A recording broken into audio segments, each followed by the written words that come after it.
All right, it's Sunday night, so you know what that means. It's Sunday Night Lions Talk Live once again. If you're new to the channel, please consider subscribing, leaving a thumbs up in the chats, and then throw some questions at us.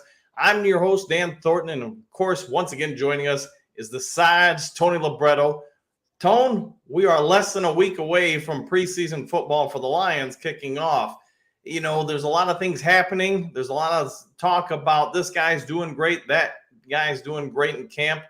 But let's start off with probably one of the key things we've talked about in the last few Lions Talk Lives, the quarterback room. We all are aware that Goff seems to be doing well. He looks like, the future's so bright. He may have to wear shades, but it's going to come a question of who's going to back him up. Right. So with questions right off the bat, is Nate the Great Sudfeld ready to fill in if Goff goes down? Everything that they're talking about in camp is he's doing a pretty good job.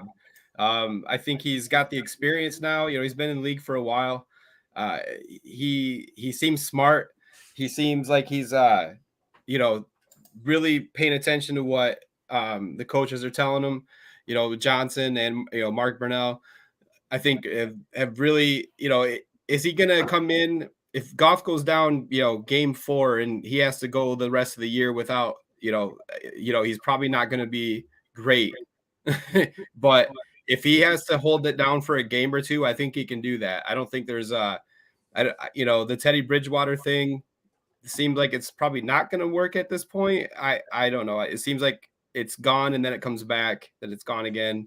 And we still have Hooker, who's basically not going to play this year, but if he does come back halfway through the season and get some reps, maybe that's another guy we can fall back on.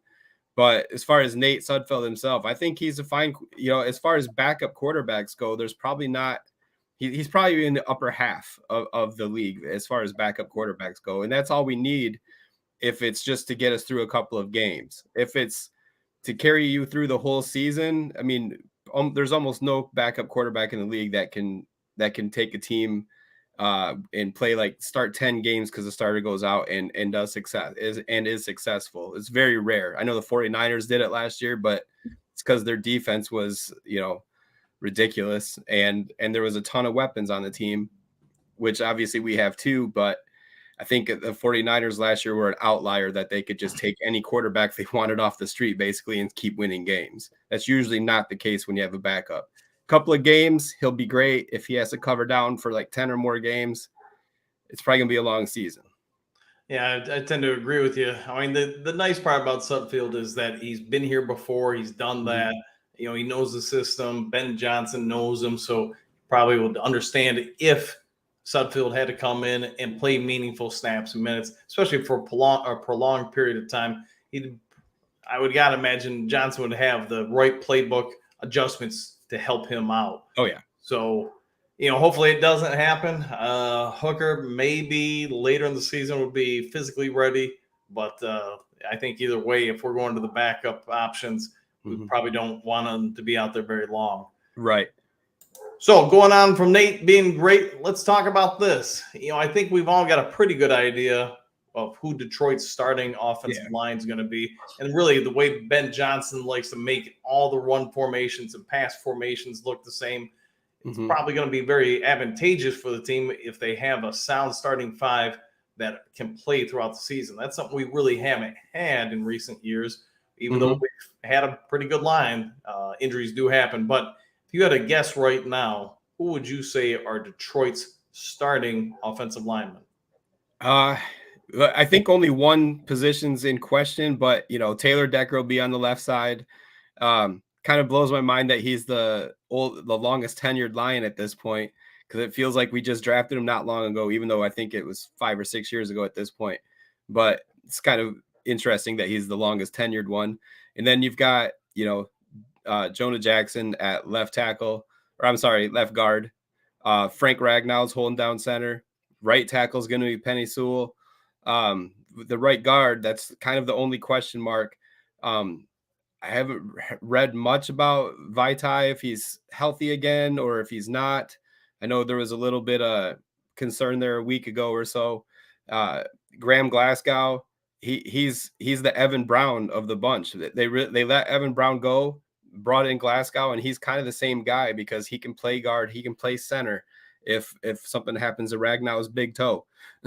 So I think Vaitai is probably the starter at this point, but Glasgow, it's almost can almost interchange them. And I've actually thought I read something about them even trying like starting 6 offensive linemen at one point. I don't know if that was just for a joke formation or something, but that'd be interesting to look at too.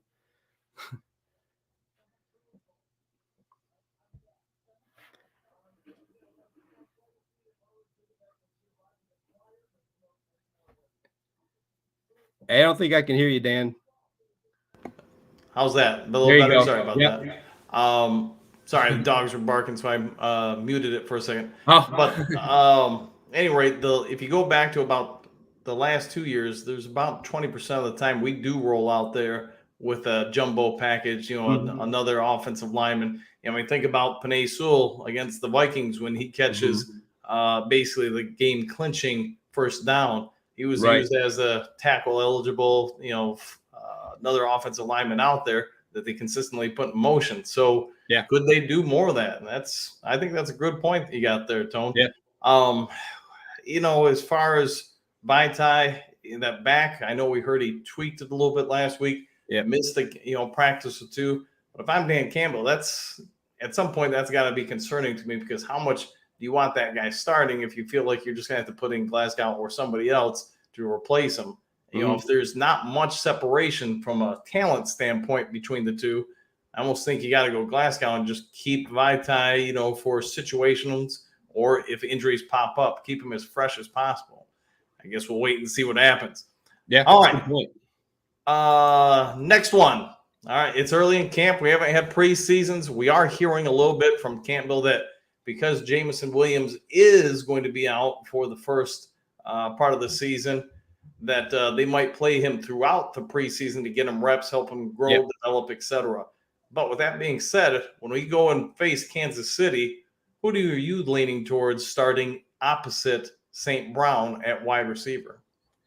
I think right now, probably Reynolds and Marvin Jones are probably going to, if they come right out with a 3 wide out package, it's probably going to be those 3. I think at least to start the game. I think Coach Campbell's going to want experience out there, and Marvin Jones and Reynolds have the most experience out there. Khalif Raymond, is probably going to get a lot of reps in that game as well. And then, but who knows? Maybe Mims. I keep reading Mims is doing all right in practice. I haven't seen any videos of anything to prove that, but what I read. So maybe he gets out there too. But I think if it was like if you're going with who's walking out there first play of the game, first game of the season, it's probably going to be with St. Brown. It's probably going to be Marvin Jones and Reynolds, unless one of these guys really comes out big in practice and steps up. Yeah, I think you're right. I think it's going to come down to basically what does Ben Johnson see as the best option against whatever Kansas City rolls with as far as in the secondary and defense. I get they're still going through some changes, trying to add some pieces, maybe even dealing a few pieces.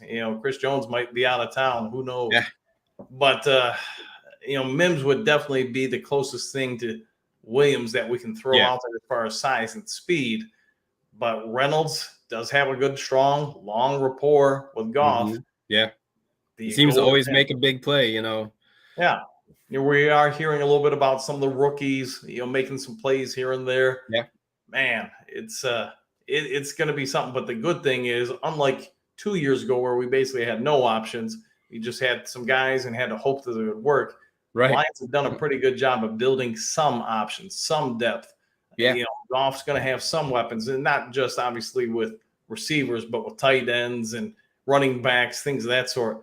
And like you sort of talked about earlier, I think there's a real strong chance against Kansas City. We might just come out 6 O-line, 2 tight end, 1 receiver, 2 back formation, and pound them, keep it on the ground, keep Mahomes on the sideline. Yeah, absolutely. Plus, they're going to have ring ceremonies opening night. Everybody's going to be jacked. What's a better formula for taking the win out of their sails than just chewing that clock, keeping it going, keeping first downs coming, and not letting Mahomes and that offense touch the field. So that'd be great. that would not be bad. Especially if Chris Jones ain't there, that would help us. That would be wonderful. All right, so let's go on to this now. True or false? We've talked about Goff for 3 years now. Last year, one of the better seasons in the NFL. Here's a question for you. True or false? Is Goff the future of this franchise, not just this season? True. I think he is. Unless he totally, wets the bed this year and they fail miserably. But if he continues, he doesn't even, I think he's going to have a better season than he did even last year. But even if he has the same or even slightly less of a better season than he did last year, but we make the playoffs, there's no reason to get rid of him. He's still under 30 years old. Right. He has playoff experience. He's shown that he can lead this offense. He seems to be a very big leader, even in the clubhouse, more of a quiet leader, but still a leader nonetheless. And I mean, drafting Hooker with a 3rd round pick, that's a great cushion that we have to fall back on if we have to. If he pans out and heals up and becomes the player he was in college. But I think Goff is the guy. I mean, we still technically have 2 more years after this year with him on the current contract. But if he has a great year this year, there's no reason for them to not extend him, even just to keep him locked up for another 4 or 5 years. I mean, quarterback prices are just going up and up and up. So maybe even better, maybe even halfway through this season, they do that. So if he's doing well, but I think, if he keeps the yardage the same, keeps the touchdowns the same, and keeps the picks the same as he did last year, why would we want to get rid of him? Right. I don't think. I mean, he's not expensive. I know when he first came to Detroit, everyone thought he was expensive, but and I don't have the list in front of me, but I bet he's not even in the top 10 anymore as far as quarterbacks getting paid. So, and I could be wrong. But it seems like a lot of quarterbacks have signed fat contracts since he came to Detroit. So I think he should be the future. There's no reason to rush getting somebody else or rushing Hendon Hooker out on the field. We don't know what Hooker is, but we definitely know what Goff is. Yeah, I agree with you because, remember just, whatever it was, 5 years ago or so when Matt Stafford signed with Detroit, everybody was jumping up in arms. Man, he's never won a playoff game. He's number 1 in the division, and yet he's the highest paid player in all the NFL. Yeah. Well, I think that lasted about 4 weeks until somebody probably replaced him. And obviously, you look at his pay nowadays on that contract. Right. It's minuscule compared to the top, half of the league as a quarterback. So here's a question then, doubling down on it. I think, Brad Holmes nailed it out of the park when he said it's going to be a whole lot easier to get worse at quarterback than it would be to improve over Goff, especially with the season he had last year. And then definitely the last, 8-10 games when he just crushed it, couldn't throw a pick to save his life, yada, yada. Yeah. But what would Goff command if the Lions got rid of him and let him hit the open market? I think that's what they're stuck having to face. How much faith do you have in one of the rookie quarterback?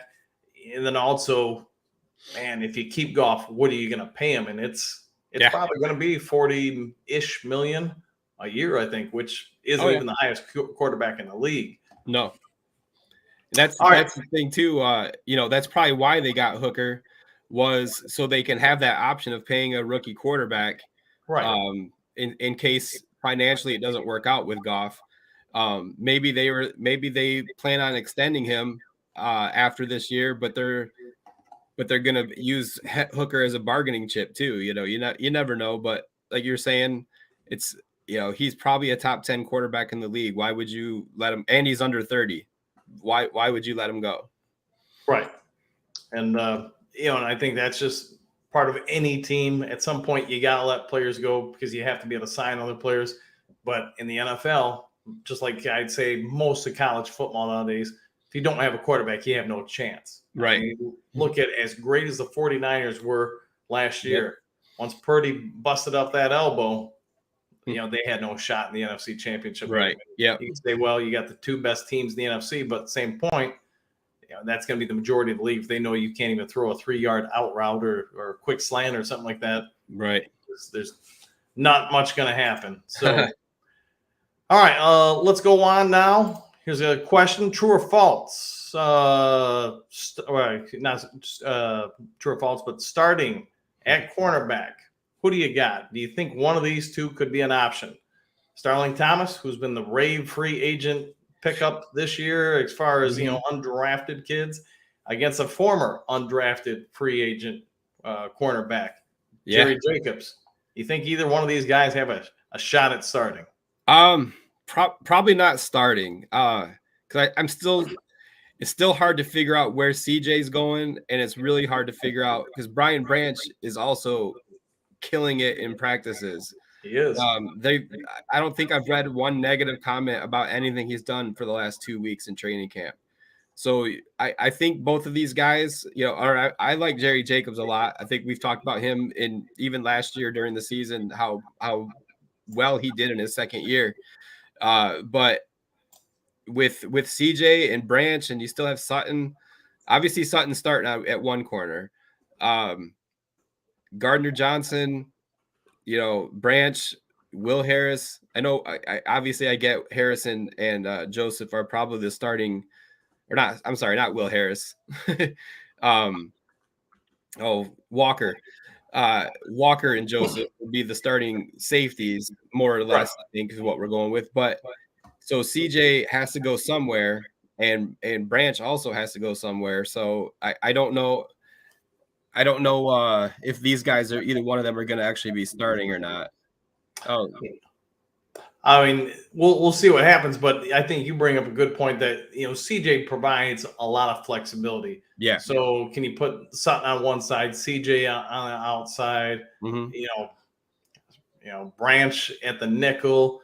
I don't know if I'd put Walker up there. I just don't think he's got the skill set for it. Right. But then you could leave Walker and Kirby Joseph both deep if you so desire. Or I guess you play Walker as like a offside linebacker. The Lions have a lot of flexibility in their coverage abilities because of what they've done. They do need to get the rest of the guys, the kid they signed away from the 49ers, he's got to get healthy. Sounds like he'll be back in a week or so. But even then, he's coming off an ACL. He's just getting back. My guess is they're going to be very careful with him until opening week, and then hopefully he can play. So I lost you for a minute. I think our internet shut off for a second. So it happens. It happens, man. All right. There is a waiting list, as I'm sure we're all aware. Waiting list now to get season tickets for the Detroit Lions. Tone, sounds like you got them at the right time because now everybody's trying to buy your tickets. Right. So here's the thing. I mean, we've both been Lions fans for, all of our lives, basically. Yeah. Man, I can't even think of times in the Silverdome in the 90s if there were, if I don't think season tickets were ever sold out. I get the Silverdome at a little bit bigger capacity than Ford Field. Yeah. What's it say that the fan base has bought out all the tickets and that we're not relying on Grapevine Furniture to buy up the remaining game tickets so it can be broadcasted across the state? Right. Grapevine Furniture, huh? I think that says a lot. I think it shows that the Lions fan base is excited, more excited than they've been in a long time. I think they feel like this is actually a winnable season. Like, we always, let's even just go back to when Stafford was the rookie from 2009 or whatever all the way to now.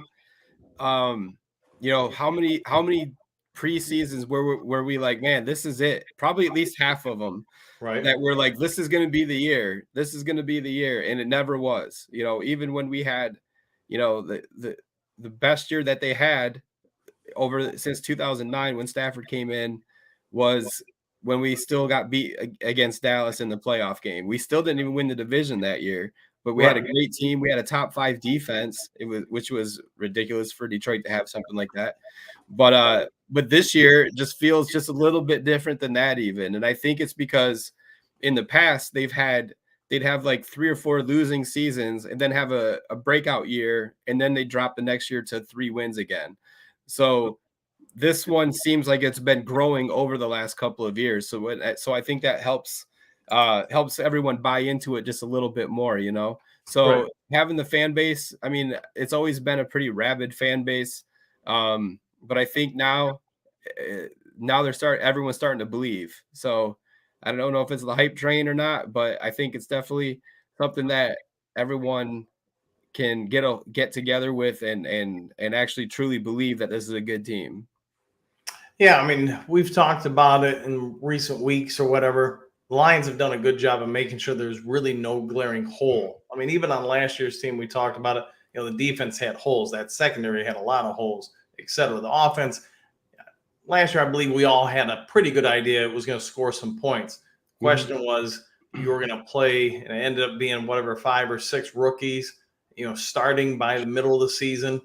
Yeah. That's going to be tough on any NFL team, no matter how strong the rookies are. It's just the difference between NCAA and obviously the NFL is going to take a while for anybody to pick up on. Plus the physicality of the game.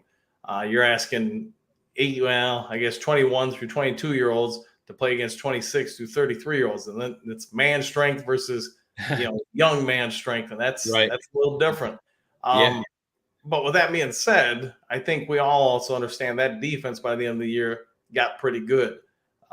It seems, at least on paper, that our one Achilles heel, the secondary, has become actually, you could say, a strength. And now we're hearing how Aiden Hutchinson has really turned a corner this preseason, and he's in the backfield all the time. Houston, while still not starting in camp, is doing more and more and causing some havoc. It's just Joshua Pascal's standing out, and I get a lot of this is maybe hometown media, everybody drinking the Kool-Aid or whatever. But Tone, how good do you think this defense legitimately can be? Because I'll say this: unless the offense just takes a nosedive over last year, it should be somewhere around what it was last year. But if the defense can rise, I think we might actually just have a real good shot this year. Right. I mean, we can start with it's going to be better than last year. So, I mean, you can't really go anywhere but up when you're on the bottom. But I think if they can learn to work together, because there's a lot of new players on that, especially in the secondary. But there's a lot of new players. Broderick Martin's going to be getting a lot of starting time as a rookie. Campbell's probably going to start at linebacker. So we're still going to have those rookies or maybe even second-year players like Hutch and Pascal. They got to learn how to work together, So it might still be a struggle the first few games. Nothing like last year where they're just giving up ridiculous amount of points. Except it's probably going to be a shootout at Kansas City, but they're gonna. Like I said, if they're in the middle, if you break the league up into thirds, if the defense can be in the middle third, this team's going to be almost unbeatable because the offense is going to be top 10 offense. I won't go as high as 5, but I believe they're between 5 and 10 probably for the offense. And maybe I'm wrong. Maybe with Gibbs and Laporta and all the new people that we've got on the team on offense too, maybe they are a top 5 offense. But if the defense can be middle third, I think this team is going to be almost unstoppable. Well, I think you're spot on, especially if we can put pressure on the other quarterback along with the secondary's improvement, hopefully. Last year we were so close to getting to quarterbacks a lot of times, and we would just give up so many passes right off the bat, within seconds of the snap. It's just hard for anybody to get home consistently. So if we can fix that, this defense could be pretty good, especially I think if you look at just our division. If I had to pick right now, and you can answer after this what you think, but the more I'm looking around, the more I'm starting to think the division goes Detroit, Green Bay, and I think it might actually be pretty close between the two. Then Chicago, I think Minnesota is gonna. I think they're gonna be the worst team in the division. What are you thinking? Yeah, that could pan out that way. I think Chicago is gonna be a lot more improved. Green Bay, they still have a really good defense. They could be they could be and they have two great running backs still. Jones and Dillon are really good running backs. I mean, Jones is excellent still. So, I know we're happy Rodgers is gone, but they still have a defense. I think Right. I had read the other day that like 10 of the 11 starters on defense were first round picks. Yep. I mean, that's pretty ridiculous. They have one of the best corners in the game with Alexander out there. They're getting, their defense is going to be tough. So I definitely think they could probably still win a lot of games. Vikings, their defense is getting old. Exactly. Harrison Smith, I feel like he's like 45 out there in the secondary. It seems like he's been on that team forever. Minnesota is kind of the opposite. Their offense is actually still really good, even though they got rid of Cook, which I still don't understand, but I'm happy he's gone. Right. I think it'll be a scramble, but I think you've got the order right. I think Green Bay is still going to surprise some people. I think Chicago, as much as I don't like him, a lot of people like Justin Fields. I still think he's just a running back that can throw the ball. He's that just gets you hurt, I think, as a quarterback. So, but he's got some weapons now too, and their defense is pretty solid. So I wouldn't be surprised if they leapfrogged over Minnesota. I don't think they finished with a 500 record though. So I guess what's that tell you about Minnesota going from what they were 13-4 last year? I'd be surprised if they won 8 games this year. And that's kind of where I was going with things is, you think back over the lifetime we've watched the NFL, a lot of teams that go from a season where they just win so many like almost Hail Mary games. Yeah. The law of averages seem to turn around. And like you said, they're older. They've lost their primary running back. Yeah. I don't know. I see a lot of weakness there. And if they go on a losing streak, especially at the beginning of the year with older players that know that the rebuild is coming. Yeah. A lot of guys might be more focused on the offseason, preserving their bodies or, things of that sort. So, but your point real quick before we go on to the next topic, Justin Fields, I think you're 100% correct. He's great at running, and think back to the second time we played him. Yes, he played the entire game. The first quarter, he was healthy. End of the first quarter, he just tweaks. I don't remember if it was his hip, knee, or ankle, but whatever it was, his mobility was shot at that point, and he could only pass. He was basically just taking, the snaps and doing what he could from there on out. And then obviously until he develops more, yes, they've added some more at receiver and stuff like that. Mm-hmm.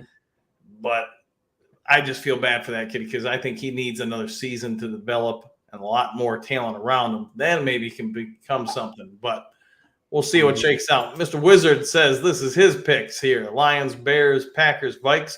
So we're all, I think, on the same page that the Vikes are hanging on potentially. They might not be in the running. I'm with you, though. I think the Packers defense is still top notch. Just how much does Jordan Love have to win games, or can he just manage them and let the D put them in good spots? If they can do that, I actually think the Pack's a threat for us. So let's hope that they can't manage things. Right. Okay. All right. Stock up or stock down, the quarterback room. Who's your quarterback that's on the rise, and are there any fallers in your eyes? No, I think I would say, Nate Sudfeld sounds like he's had a lot of good practices the last couple of weeks. So his stock is probably up, but that's, there's no way he's going to ever replace Goff. So unless Goff goes down. Right. So, so I think, the quarterback room as a whole, I guess, is even. But Sudfeld definitely stock up. I think he's proven to a lot of people that he belongs there as the backup quarterback.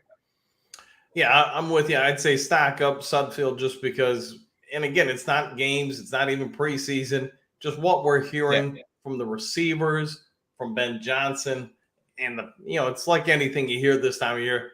Nobody's gonna, take jabs at a teammate. No coach is gonna call out a player or whatever.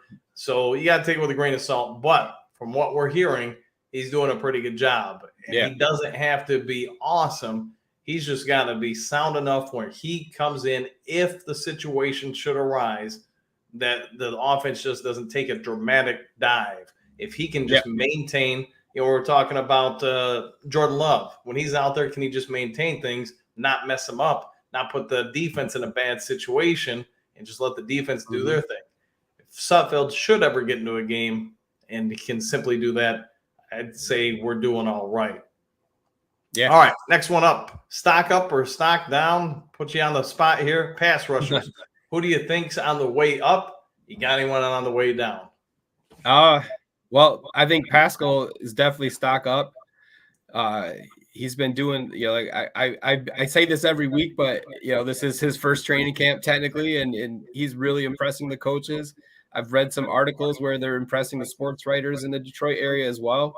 I think he's going to be one to really watch for this year. Stock down, I still don't hear a whole lot about Okwara out there. I even read earlier today that Julian Okwara is having a pretty good camp the last couple of days, but I'm still not hearing anything about Romeo. I always liked him a lot when he was on the field, for the last few years, but I still think he might be the odd guy out. I don't see them keeping all of those guys. I don't think they can. Maybe they can, but I mean that means they're going to be taken out of somebody, one of the other groups. So stock up for Pascal, probably stock down for Romeo. All right, I'm going to go with stock up Anzalone, stock down Derek Barnes.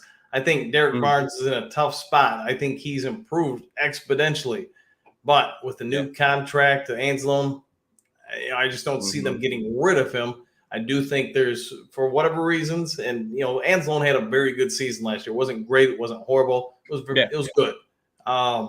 The coaching staff clearly has a lot of faith in him. They allow him to wear the green dot last year. He gets to call out audibles, adjustments, and he did make some plays. It's just I do think Campbell's going to end up being the starting middle. I think he's going to have the dot at some point, and I think they're going to have to leave Anzalone on the field. So, Barnes isn't going to be, contending for somebody on the outside rushing. So I think, just to stick with backers here for a second, I think he's in a real bad spot. As far as pass rushers, I'm going to say stock down, and I hate saying it, but James Houston, they still haven't put him in with the ones for extended snaps. So I'm going to say stock up, and I guess you'd say Harris. Harris has got to be stock up there. And then, I think Houston ultimately, I'm still calling for 4.5 sacks opening day. We'll see if it happens. But I love the kid to death. I think he's just got something very, nobody can teach. You either got it or you don't. He's got that. How much can they develop him, coach him up, whatever you want to say. Oh, yeah. I guess that's what we'll have to wait and see. All right, let's we got a question here. How do we think Martin will do? Yeah, I think I think this guy's going to be a monster. Again, it's only been a couple of weeks training camp, right? But everything that you've read about what the offensive line have said about him, what the coaches have said about him, and like you said before, none of them are going to say bad things, but they also won't glow about someone if they're not really doing anything. They'll just kind of, gray over the subject. I liked what one of the writers I read said, that talking about his size and his strength and all that and his quickness, but they also said his arms are so long he can almost touch the ground standing up. So I thought that was a pretty cool comment, just saying how ridiculously long this guy's arms are. I think he's going to bat down a lot of passes. I think he's going to be able to bull rush right up the middle a lot. And hopefully he takes up a lot of double teams to free up our edge guys a little bit more, or someone shooting up the middle. But yeah, I have high hopes for that guy. I don't know if he's going to get a lot of sacks or not or anything like that, but if he's disruptive in the middle and helps our run game or run defense, then I nothing but good things about that guy. I'm glad we got him. Yeah, I think with Martin, we've talked about it, you and I, and then obviously on the chats here and stuff.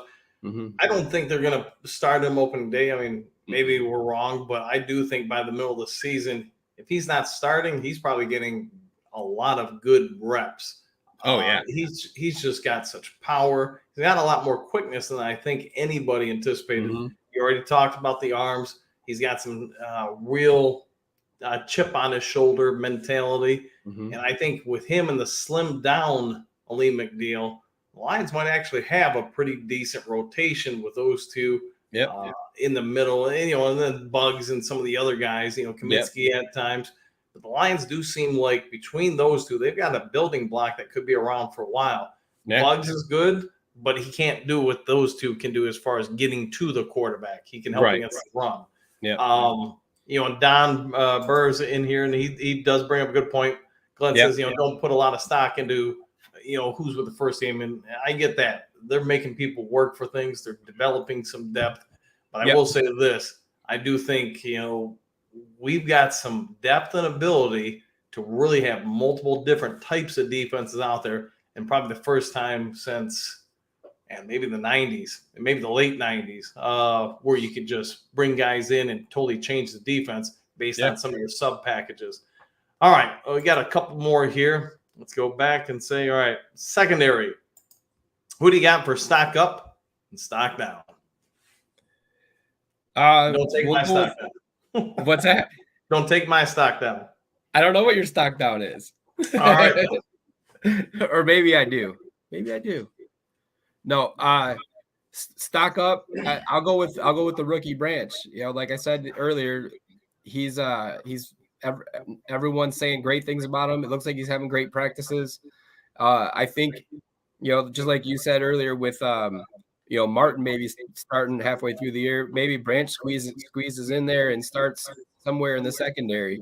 I also think stock down, if we have to pick a stock down, it's probably Walker, because I think he's going to get squeezed out eventually. Is that your guy? That's my guy. Yeah, I stole him.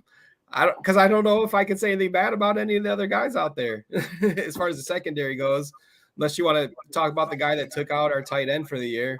But I don't even know that guy's name.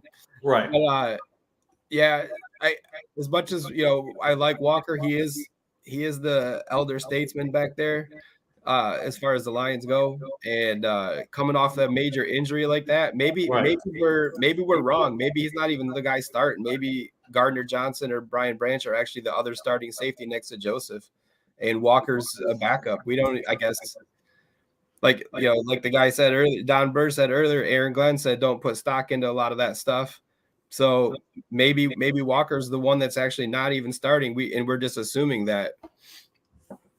Sorry, I took knocked down. Oh, you're totally fine, man. Do what you got to do. As far as my stock up, we talked about him earlier. Thomas, the undrafted free agent rookie. I'm going to give it to him. I mean, I thought about him or Gilmore as a stock up. Both of them you talk about. They're both performing very well. They're both young. They both got some wheels. They're physical. Remember, I think it was about a week ago or so, we heard about J Mo taking a swing at a corner. Well, that was Thomas, because Thomas is physical. It sounds like his coverage skills for man-to-man are pretty spot on, and we know that Aaron Glenn prefers that over zone the vast majority of time. Does that mean he's going to be a starter? Probably not. There's it's still over a month until that's going to be revealed, but be as that may, the kid's played his way into, I think, making the team. We'll see if I'm right, but if not, he's going to be real close. That secondary group, when you got, Sutton Weaver, Jacobs, whoever, you've got depth there, which the Lions haven't had. Man, even on some of their better 90s teams, they just didn't have depth at corner. Stock down, you already talked about him, Walker. Even before the injury, and it's not like I don't like the guy. It's just, to me, he's meh. He's not horrible, but he's not great. He makes tackles, but he doesn't make plays. And I just think in this league, man, if you're not a playmaker, your career's in trouble. If you can't do something that most other people, can do, then you're in trouble. And there's just so many times in his Lions tenure, he's nearly made the interception, nearly made the sack, nearly it caused a fumble, nearly picked up a fumble, whatever it was. Right. Yeah. Where you look at Kirby Joseph, that kid does it. CJ, while not here, he does it. Led the Brian league Branch, last year. yeah. Brian Branch, from what we're hearing about in Yeah. camp, he does those things. And unfortunately for Walker, then he got the math that comes into it. He's getting paid. And if Yeah. he's not making plays that these other guys are, he's probably not here very long. So, and Don Burr chiming in says, yeah, might be gone. Stephanie says Walker's in trouble, and I tend to agree. So we'll see what happens with him. But all right, let's move on. Other topics. Lions, Tone, preseason football has less meaning now, it seems, than it ever did before. We got just a couple of games. I really doubt anybody of note is going to be out there for more than 15 seconds. What do you think the Lions need to do with the preseason games? You're a coach. What would you have these games? How would they impact your team or decision making? I think there's definitely some position battles, maybe not for starters, but there's a few of those, but the depth battles are going to be really key for these first couple of preseason games. I think the first preseason game, I don't know if Goff will dress for any of these. Did he last year? I can't even remember. But the very first one, I think he played a series. Yeah. So, I don't even know if there's a reason why we put him on the field at all in the preseason. There's really not. He's got his timing down in practice. All I read is he's nailing every pass. So I would say just let him sit, have Sudfeld, and bring in. I think they still have the Martinez guy at quarterback camp right now. Right. Let those guys play, get their reps. But the position battles, those guys are going to have to go out and play because they're going to have. I'm talking about the depth guys. Like the Sterling Thomases, like the who's the other Gilmore. Right. Those guys that are fringe. Denzel Mims is probably going to get a lot of reps, as well as Green. Green's going to get a lot of reps. Some of these backup guys on defense, like defensive line. Levi's going to have to play preseason games, I think, because they got to see if he can play a game, if he can stay in for a whole game. Obviously rotate, but they got to see if he's worth keeping on the team. The guy Don Burr talked about Jones on the defensive tackle side. He's another guy that's a fringe player. Who knows if he's going to make it or not? So in the defense, the secondary, if Gilmore and Thomas are as good as they are in practice, someone's going to lose their job. Will Harris, we don't talk about much, but I just read a couple of days ago that the coaches love Will Harris because of his experience. But so we got to start cutting some of these guys eventually. So I want to see all those guys that are in competition out there a lot. Mims has a lot to prove. I think he's probably one of the biggest ones I want to watch in the preseason to see how he does in game time situations.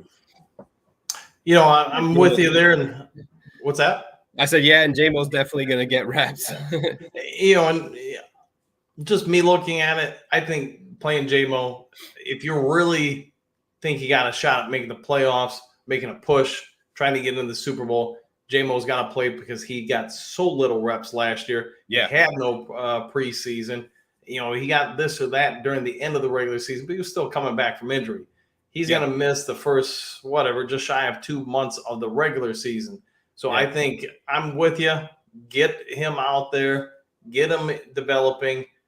If he gets hurt, it happens, unfortunately. But the kid's got to develop so when he comes back week 7, he's not so far behind. If you don't play him, he's going to be even further behind by then, since he can't even come back into the Lions facilities. I want to say it's until week 4 or 5. And even then, it's just for individual workouts. It's not like you can get on the field with coaches or anything. So I'm all for it. Do what you can this preseason with him and let him develop so he's better prepared for week 7. The other thing I would say, you kind of talked about it, really all these are tryouts. I guess you could say, use a high school term. These guys are going to come out there, play their butts off, try to make a roster spot. And if they don't, then they're going to try to get enough tape to where they can get employed elsewhere. But if I'm the Lions, I'm going to play devil advocate here for a second. Yeah. I want you to think back to that first game, like everybody's last year in the NFL. That first regular season game is more or less your preseason now. Everybody looks off. The timing's not there. This, that, and the other thing. They're kind of just garbage games because everybody's learning on the fly. So, Tone and everybody in the chat, I got a question for you. If I'm the Lions, I'll probably take some flack for this. The first preseason game, I'm playing the starters the first half. Why? I want to do everything I can to get them reps, get them sharp. So when that first game comes against Kansas City, we're as good as I can have the team ready to be in a position to win. Because think about last year, we win that game that we lost by 3 points to Philly. We're in the playoffs, and who knows what happens. Right. This year, we win against Kansas City. I mean, does one game get us the division? Does it get us in the playoffs? It's a game of inches. And unfortunately, in the standings, it's often a game of inches. So I'm going to do everything I can as a coach to make sure we have the chance to win. After that first half, Goff and that offensive line, receivers, ain't nobody going back on that field until Kansas City. But so, one last question we'll throw, and then, we can go ahead and wrap this up. We're getting close to 50 minutes. The Lions seem to believe they have the potential to be one of the better teams in the NFC. And obviously, if you can win the NFC, you're in the Super Bowl. If you had to pick one target player for them to go out this preseason and try to bring into Detroit, is there anybody you're trading for? Like someone that's not a free agent right now, but someone on another team. Right. Yep. Is that what you're saying? Correct. I mean, that's tough. They don't do a lot of trades, in the midseason with like they do in other pro sports. But I mean, I guess you'd have to wait and see how the defensive line pans out as far as the tackles go. If Martin is the stud and Lee McNeil truly is a better player than his former self, maybe go out and get a defensive tackle. Someone, man, I don't even know who I would. Hey, I think that's the only question mark for this team right now, so to speak. Maybe I'm trying to think of someone. I'm not going to go with someone stupid, like say Anna come here or something. But there's a lot of good young defensive tackles. Yep. Maybe the dream scenario is that the Jets are horrible and we go after Quinnen Williams. That would be pretty nice. He'd be a good addition for us. Max Crosby would be awesome. Ed Oliver, that's a good one too, Don Burr.